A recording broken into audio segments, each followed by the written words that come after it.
पुण्यात GBS आजाराचे सध्या 73 पेशंट आहेत आणि दिवसेंदिवस ही संख्या वाढत आहे। सध्या या 73 पेशंट्सपैकी 13 पेशंट जे आहेत ते ICU मध्ये आहेत, तर 5 पेशंटला डिस्चार्ज झाल्याची माहिती जी आहे ती पुण्याचे आयुक्तांनी दिलेली आहे। खरं तर ही रुग्णसंख्या वाढत असल्यामुळे राज्याचे उपमुख्यमंत्री आणि पुणे जिल्ह्याचे पालकमंत्री अजित पवार यांनी प्रशासनाला सूचना दिल्यानंतर पुण्यातील जे महापालिकेचं कमला नेहरू रुग्णालय आहे या ठिकाणी रुग्णांवर मोफत उपचार व्हावा यासाठी 15 ICU बेड जे आहेत ते आरक्षित केल्याचं समजतंय।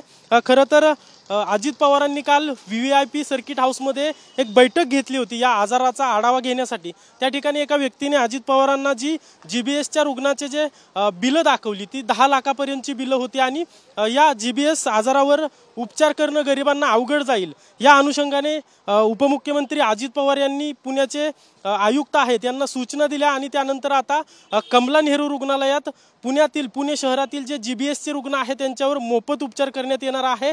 सध्या कमला नेहरू रुग्णालयात हालचाली सुरू आहेत आणि 15 बेड ICU बेड जे आहेत ते या GBSच्या रुग्णांसाठी आरक्षित केले जाणार आहेत आणि GBSच्या रुग्णांना मोफत उपचार दिला जाणार आहे। कॅमेरा पर्सन तुषार नानावरेसह अजिंक्य धायगुडे, TV9 मराठी, पुणे।